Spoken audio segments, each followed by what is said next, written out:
हाय दोस्तों, 8 बज चुके हैं जिसके आप सभी को पता है हर शाम 8 बजे हम इंडिया एडमिनिस्ट्रेशन चैनल पे लाइव क्लास लेते हैं। आज आ गया आपका फिर से फॉइसर और आप सभी को पता है जिस दिन भी आपका फॉइसर आएगा एकदम धुआंधार एनर्जीदार और शानदार शानदार क्वेश्चन इंक्लूड करता है। तो आज भी कुछ ऐसा ही क्वेश्चन होगा। आज जो हम करवाएंगे प्रॉपर 30 क्वेश्चन का एक मॉक टेस्ट करवाएंगे जहां 15 जीके का क्वेश्चन होगा और 15 जनरल साइंस के क्वेश्चन होगा। जो भी बच्चे भाई आज 25 प्लस मारोगे मान के चलना आपके इंडियन आर्मी के एग्जाम में जीके और जनरल साइंस में कोई भी दिक्कत नहीं आने वाला है। ठीक है, तो बढ़ते हम आज की फर्स्ट क्वेश्चन की ओर। तो फर्स्ट क्वेश्चन बहुत ही महत्वपूर्ण क्वेश्चन पूछा है कि सिंधु घाटी के सभ्यता के लोग जो है वो किस धातु के साथ परिचित नहीं थे, आपको बताना है। तो सिंधु घाटी सभ्यता के लोग जो होगा वो आयरन यानी कि लोहो के साथ परिचित नहीं थे। ठीक है, इसका ध्यान रख लेना है। अगर आपको क्वेश्चन इस तरह से पूछ ले कि मनुष्य के द्वारा खोजा जाने वाला पहला धातु कौन सा था, तो होता है भाई कॉपर था। ठीक है, इसका ध्यान रख लेना है, यानी कि ऑप्शन डी होगा 1 नंबर क्वेश्चन का राइट आंसर। तो बढ़ते हम 2 नंबर क्वेश्चन की ओर। 2 नंबर क्वेश्चन पूछा है कि which of the following is not a Veda, यानी कि निम्न में से कौन सा जो है वो वेद नहीं है, आपको बताना है। बहुत ही इंपॉर्टेंट क्वेश्चन है। तो ऑप्शन डी जो होगा ये वेद नहीं होता है। ठीक है, इसका ध्यान रख लेना है, यानी कि ऑप्शन डी होगा 2 नंबर क्वेश्चन का राइट आंसर। तो बढ़ते हम 3 नंबर क्वेश्चन की ओर। 3 नंबर क्वेश्चन जाने से पहले एक चीज बोल दूं, एक क्वेश्चन आपके एग्जाम में नहीं पूछेगा और आपके एग्जाम में जो होता है वो करंट अफेयर्स नहीं पूछा जाता है मेरे भाई। मैं आपको एक चीज क्लियर कर देता हूं, आपके इंडियन आर्मी के एग्जाम में करंट अफेयर्स नहीं पूछा जाएगा। ठीक है, इसका ध्यान रख लेना है। तो 3 नंबर क्वेश्चन पूछा है कि what is the name of home minister of India, यानी कि भारत का गृह मंत्री का नाम क्या है, आपको बताना है। तो भारत का गृह मंत्री का नाम जो है वो अमित शाह होगा। ये क्वेश्चन नहीं पूछेगा मेरे भाई, पर यह क्वेश्चन पूछ सकता है कि भारत का प्रथम गृह मंत्री यानी कि भारत का प्रथम होम मिनिस्टर कौन था। तो भारत का प्रथम गृह मंत्री जो था वो सरदार वल्लभ भाई पटेल था। ठीक है, इसका ध्यान रख लेना है। और इस तरह से क्वेश्चन भी नहीं पूछेगा कि हमारे भारत का अभी मतलब पीएम यानी कि प्रधानमंत्री कौन है। तो नरेंद्र मोदी, इस तरह से क्वेश्चन नहीं पूछेगा। नरेंद्र मोदी से अगर क्वेश्चन पूछेगा तो इस तरह से पूछ सकता है कि भारत का कौन सा प्रधानमंत्री है जो भाई भारत स्वाधीन होने के बाद जन्म ग्रहण किया है। तो नरेंद्र मोदी जो है वो 1950 में जन्म ग्रहण किया है, यानी कि भारत स्वाधीन होने के बाद। तो इस तरह से क्वेश्चन पूछ सकता है नरेंद्र मोदी से। ठीक है, इसका ध्यान रख लेना है। तो बढ़ते हम 4 नंबर क्वेश्चन की ओर। 4 नंबर क्वेश्चन पूछा है कि किस क्षेत्र के लिए जो होता है वो ऑस्कर अवार्ड दिया जाता है, यानी कि ऑस्कर पुरस्कार जो है वो किस क्षेत्र के लिए दिया जाता है। तो ऑस्कर पुरस्कार जो होता है वो फिल्म यानी कि भाई फिल्म के लिए दिया जाता है, यानी कि ऑप्शन ए होगा 4 नंबर क्वेश्चन का राइट आंसर। अगर आपको क्वेश्चन इस तरह से पूछ ले कि नोबेल पुरस्कार किस क्षेत्र में दिया जाता है, तो नोबेल पुरस्कार जो होगा वो इकोनॉमिक्स के लिए दिया जाता है, फिजिक्स, केमिस्ट्री, लिटरेचर, बहुत सारा चीजों के लिए दिया जाता है। नोबेल पुरस्कार फर्स्ट देना स्टार्ट हुआ था 1901 साल में। ठीक है, इसका ध्यान रख लेना। तो बढ़ते हैं 5 नंबर क्वेश्चन की ओर। 5 नंबर क्वेश्चन पूछा है कि who was the grandson of Chandragupta Maurya, यानी कि चंद्रगुप्त मौर्य के पोते कौन थे, आपको बताना है। तो चंद्रगुप्त मौर्य के पोते जो होगा वो अशोका था। ठीक है, इसका ध्यान रख लेना, ऑप्शन बी होगा 5 नंबर क्वेश्चन का राइट आंसर। तो बढ़ते हैं 6 नंबर क्वेश्चन की ओर। 6 नंबर क्वेश्चन पूछा है कि Nalanda university is related with which of the following, यानी कि नालंदा विश्वविद्यालय जो है वो निम्न में से किसके साथ संबंधित है, आपको बताना है। तो होगा भाई बौद्ध धर्म से संबंधित होता है। ठीक है, यानी कि ऑप्शन ये होगा 6 नंबर क्वेश्चन का राइट आंसर। ठीक है, तो बढ़ते हैं नेक्स्ट क्वेश्चन यानी कि 7 नंबर क्वेश्चन की ओर। 7 नंबर क्वेश्चन पूछा है कि who was the first foreigner travel to come to India, यानी कि भारत का पहला मतलब देखो भारत आने वाला पहला विदेशी यात्री कौन था, आपको बताना है। तो भारत घूमने वाला पहला विदेशी यात्री जो होगा वो मेगास्थनीज था। ठीक है, यानी कि ऑप्शन सी होगा 7 नंबर क्वेश्चन का राइट आंसर। ठीक है, तो बढ़ते हम 8 नंबर क्वेश्चन की ओर। 8 नंबर क्वेश्चन पूछा है कि who is known as father of computer, यानी कि भाई कंप्यूटर के पिता के रूप से किसे जाना जाता है। तो कंप्यूटर के पिता के रूप से जो होगा वो चार्ल्स बैबेज को जाना जाता है। ठीक है, यानी कि ऑप्शन बी होगा 8 नंबर क्वेश्चन का राइट आंसर। ठीक है, और माइक्रोसॉफ्ट का ओनर जो है वो बिल गेट्स होता है। ठीक है, इसका ध्यान रख लेना है। तो बढ़ते हम 9 नंबर क्वेश्चन की ओर। 9 नंबर क्वेश्चन पूछा है कि first war of India independence was fight in which year, यानी कि भारत का स्वतंत्रता का पहला युद्ध किस वर्ष को लड़ा गया था, आपको बताना है। तो भारत का स्वतंत्रता का पहला मतलब युद्ध जो होगा वो 1857 में लड़ा गया था। ठीक है, यानी कि ऑप्शन ये होगा 9 नंबर क्वेश्चन का राइट आंसर। ठीक है, तो बढ़ते हम 10 नंबर क्वेश्चन की ओर। 10 नंबर क्वेश्चन पूछा है कि किस जानवर को रेगिस्तान का जहाज के नाम से जाना जाता है। तो रेगिस्तान के जहाज के नाम से जो होगा वो कैमल यानी कि ऊंट को जाना जाता है। ठीक है, इसका ध्यान रख लेना है। और भारत का सबसे बड़ा रेगिस्तान जो होता है वो थर होता है। ठीक है, इसका ध्यान रख लेना है, बहुत ही इंपॉर्टेंट क्वेश्चन है। ठीक है, इसका ध्यान रख लेना है, और जो कि भाई राजस्थान में स्थित होता है। ठीक है, इसका ध्यान रख लेना है। और सबसे बड़ा रेगिस्तान जो होता है वो सहारा रेगिस्तान होता है। ठीक है, इसका ध्यान रख लेना है। तो बढ़ते हैं 11 नंबर क्वेश्चन की ओर। 11 नंबर क्वेश्चन बहुत ही अच्छा क्वेश्चन पूछा है कि when did Alexander the great come in India, यानी कि भारत में अलेक्जेंडर कब आए थे, आपको बताना है। तो भारत में अलेक्जेंडर जो होगा वो 326 बीसी में आया था, ठीक है, यानी कि ऑप्शन ये होगा 11 नंबर क्वेश्चन का राइट आंसर। तो बढ़ते हैं 12 नंबर क्वेश्चन की ओर। 12 नंबर क्वेश्चन पूछा है कि who is the head of the council of minister, यानी कि मिनिस्टर का हेड कौन है आपको बताना है। तो इस क्वेश्चन का राइट आंसर जो होगा वो ऑप्शन डी प्राइम मिनिस्टर यानी कि प्रधानमंत्री होगा। और एक चीज बोल दूं, प्रधानमंत्री बनने के लिए जो होगा वो निम्नतम आपका आयु होना चाहिए भाई 25 साल होना चाहिए, ठीक है। और प्रेसिडेंट यानी कि राष्ट्रपति के लिए 35 साल होना जरूरी है, ठीक है, इसका ध्यान रख लें। तो बढ़ते हैं हम 13 नंबर क्वेश्चन की ओर। 13 नंबर क्वेश्चन भी बहुत ही महत्वपूर्ण क्वेश्चन पूछा है, बहुत ही इंपॉर्टेंट क्वेश्चन है आपके एग्जाम के लिए। क्वेश्चन पूछा है कि who was the first finance minister of India, यानी कि भारत का पहला वित्त मंत्री कौन था। तो होगा भाई ऑप्शन डी होगा इस क्वेश्चन का राइट आंसर, ठीक है, इसका ध्यान रख लेना, बहुत ही इंपॉर्टेंट क्वेश्चन था। ऑप्शन डी होगा 13 नंबर क्वेश्चन का राइट आंसर। तो बढ़ते हैं हम 14 नंबर क्वेश्चन की ओर। 14 नंबर क्वेश्चन पूछा है कि who among the following was the famous author is, भाई देखो संस्कृत, यानी कि भाई निम्न में से कौन जो है वो संस्कृत में प्रसिद्ध लेखक थे आपको बताना है। तो संस्कृत में प्रसिद्ध लेखक जो होगा वो कालिदास था, ठीक है, इसका ध्यान रख लेना, बहुत ही इंपॉर्टेंट क्वेश्चन था। और रामचरित हनुमान चालीसा जो है वो तुलसीदास ने लिखा है, ठीक है, इसका ध्यान रख लेना है, बहुत ही इंपॉर्टेंट क्वेश्चन था। दो बढ़ते हैं 15 नंबर क्वेश्चन की ओर। 15 नंबर क्वेश्चन बहुत ही अच्छा क्वेश्चन पूछा है कि महात्मा गांधी जी का हत्या जो है वो किसके द्वारा किया गया था। तो महात्मा गांधी जी का हत्या जो होगा, मतलब क्वेश्चन ये पूछा है कि महात्मा गांधी जी का हत्या जो है वो किस वर्ष को हुआ था।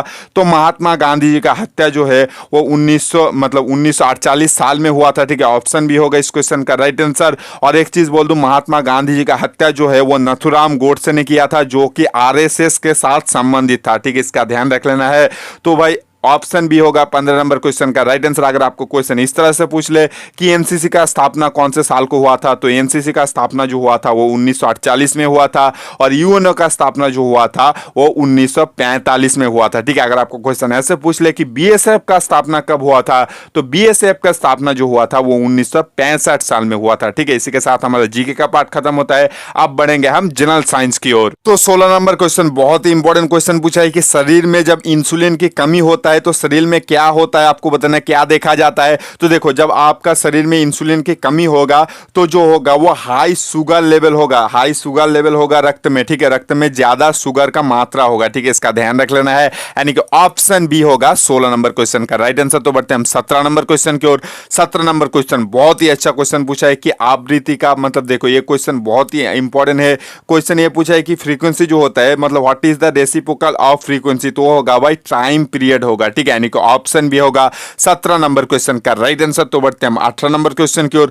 18 नंबर क्वेश्चन बहुत ही इंपॉर्टेंट क्वेश्चन है आपके इंडियन आर्मी के एग्जाम के लिए, जो जैसे कि आपको पता है बहुत ही अच्छा क्वेश्चन है ये क्वेश्चन। तो बहुत खूब, सभी बच्चों ने लगभग राइट आंसर दे दिया है लाइव चैट में। तो इस क्वेश्चन का राइट आंसर जो होगा, वीडियो को पॉज करो और अच्छे से सोचो समझो और आंसर दो। बहुत काफी बच्चों ने लाइव चैट में आंसर दे दिया है। ऑप्शन भी जो बच्चे बोल रहे हैं उनका राइट आंसर होगा, ठीक है, यानी कि 18 नंबर क्वेश्चन का राइट आंसर जो होगा वो ऑप्शन भी होगा। तो बढ़ते हम मतलब 19 नंबर क्वेश्चन की ओर। 19 नंबर क्वेश्चन बहुत ही अच्छा क्वेश्चन पूछा है। तो क्वेश्चन हमको ये पूछा है, यदि किसी वस्तु का जो है छवि जो छोटी होती है और वास्तविक होता है तो उसमें कौन सा लेंस होता है। तो देखो वो जो होगा वो कॉन्वेक्स यानी कि उत्तल लेंस होगा, ठीक है, इसका ध्यान रख लेना है, यानी कि ऑप्शन भी होगा 19 नंबर क्वेश्चन का राइट आंसर। तो बढ़ते हैं 20 नंबर क्वेश्चन की ओर। 20 नंबर क्वेश्चन पूछा है कि nitrogen is use to filled electric bulb because it, यानी कि भाई इलेक्ट्रिक बल्ब में जो होता है वो नाइट्रोजन फील किया जाता है, वो किसके लिए किया जाता है। तो होगा, देखो वो जो होता है वो डज नॉट, देखो ये जो होता है ये मतलब जलने में सपोर्ट नहीं करता है, ठीक है, इसके लिए जो होता है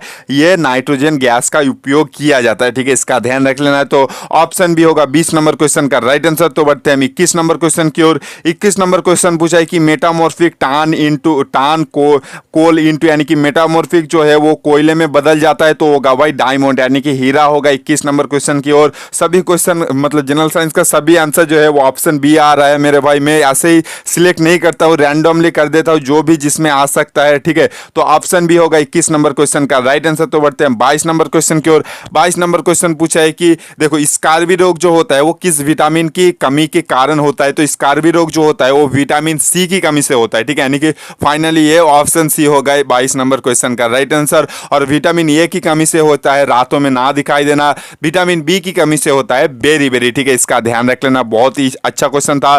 तो बढ़ते हम 23 नंबर क्वेश्चन की ओर। 23 नंबर क्वेश्चन पूछा है कि which one of the following is poorly soluble in water, यानी कि निम्न में से कौन सा जो है वो पानी में खराब घुलनशील है, आपको बताना है। तो पानी में खराब घुलनशील जो होता है वो लेड सल्फेट होता है, ठीक है, यानी कि ऑप्शन ये होगा। तो बढ़ते हम नेक्स्ट क्वेश्चन यानी कि 24 नंबर क्वेश्चन की ओर। 24 नंबर क्वेश्चन पूछा है कि which of the following disease is caused by air pollution, यानी कि वायु दूषित के कारण जो है वो निम्न में से कौन सा मतलब बीमारी होता है। तो वायु दूषित के कारण से जो होता है वो ब्रोंकाइटिस होता है, ठीक है, यानी कि ऑप्शन भी होगा 24 नंबर क्वेश्चन का राइट आंसर। तो बढ़ते हैं हम नेक्स्ट क्वेश्चन यानी कि 25 नंबर क्वेश्चन, सॉरी 24 नंबर हो गया, अब बढ़ेंगे हम 25 नंबर क्वेश्चन की ओर। 25 नंबर क्वेश्चन बहुत ही इंपॉर्टेंट क्वेश्चन पूछा है कि what is the working rate of Colt, यानी कि कार्य करने के दर को क्या कहा जाता है, आपको बताना है। सभी बच्चे लाइव चैट में आंसर देने की कोशिश कीजिए। तो देखो, कार्य करने के दर को जो होगा वो पावर कहा जाता है, ठीक है, और पावर का इकाई जो होता है वो वाट होता है, ठीक है, इसका भी ध्यान रख लेना है, यानी कि ऑप्शन ये होगा 25 नंबर क्वेश्चन का राइट आंसर। तो बढ़ते हम 26 नंबर क्वेश्चन की ओर।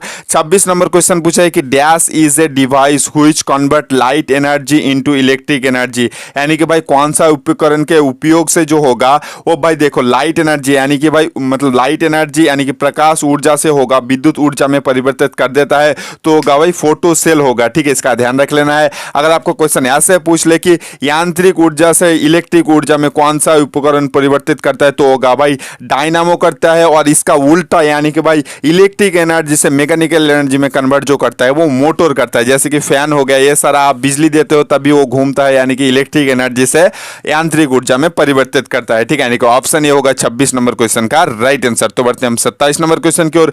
27 नंबर क्वेश्चन पूछा है कि what is the colour of nitrogen gas, यानी कि नाइट्रोजन गैस का रंग क्या है, आपको बताना है। तो नाइट्रोजन गैस का रंग जो होता है वो कलरलेस होता है, ठीक है, यानी कि ऑप्शन ये होगा 27 नंबर क्वेश्चन का राइट आंसर मेरे भाई। तो बढ़ते हैं 28 नंबर क्वेश्चन। सभी बच्चे मैं बोल रहा हूं, जो बच्चे हर रोज हमको फॉलो करते हो शाम 8 बजे, गारंटी के साथ बोलता हूं, जो एग्जाम तक टिके रहोगे मेरे भाई, सभी बच्चों को फौज का वर्दी मिलेगा, सभी बच्चे फौजी बन जाओगे मेरे भाई। बस हर शाम 8 बजे हमसे लाइव क्लास लेते रहो, इस फौजी सर से लाइव क्लास लेते हो, दूसरे सर से लाइव क्लास लेते हो, कोई नहीं रोक सकता आपको फौजी बनने से, मेरा गारंटी के साथ बोलता है। एक फौजी आपको बोलता है आप फौजी जरूर बनोगे मेरे भाई अगर आप मेहनत करते रहो मेरे भाई, ठीक है। तो 28 नंबर क्वेश्चन पूछा है कि what is the molecular formula of magnesium phosphate, यानी कि मैग्नीशियम फॉस्फेट का आणविक सूत्र क्या है, आपको बताना है। तो मैग्नीशियम फॉस्फेट का आणविक सूत्र जो होगा वो ऑप्शन डी Mg3 ब्रैकेट में PO4 होल 2 होगा, ठीक है, इसका ध्यान रख लेना है, यानी कि ऑप्शन डी होगा 28 नंबर क्वेश्चन का राइट आंसर। तो बढ़ते हैं 29 नंबर क्वेश्चन की ओर।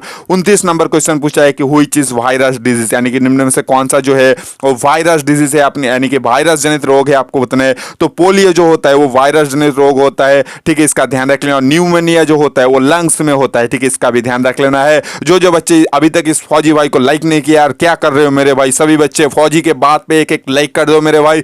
आपका फौजी भाई, आपका फौजी दोस्त फौज का ड्यूटी करने के बाद भी लाइव क्लास लेता है यार, इससे बढ़िया क्या करूं, पैसे देके टीचर इंक्लूड करके रखा है यार, इस फौजी के लिए एक लाइक तो बनता है मेरे भाई, ठीक है। तो 30 नंबर क्वेश्चन पूछा है कि which of the following is the name of A flying mammal, यानी कि निम्न में से कौन सा जो है वो उड़ने वाला स्तनधारी प्राणी है। तो उड़ने वाला स्तनधारी प्राणी जो होता है वो चमगादड़ यानी कि बैट होता है, ठीक है। तो इसी के साथ हमारा आज का वीडियो खत्म होता है। जो बच्चे हर शाम 8 बजे हमसे लाइव क्लास लेना चाहते हो तो चैनल को सब्सक्राइब करने के बाद बाजू में बेल आइकन दबा देना और शेयर कर देना अपने उन दोस्तों के साथ जो आने वाले टाइम पे इंडियन आर्मी की तैयारी करेगा, ये अभी कर रहा है। तो आज हम आपसे विदा लेते हैं, मिल जाएंगे कल शाम पक्का 8 बजे, याद करके आ जाना मेरे भाई।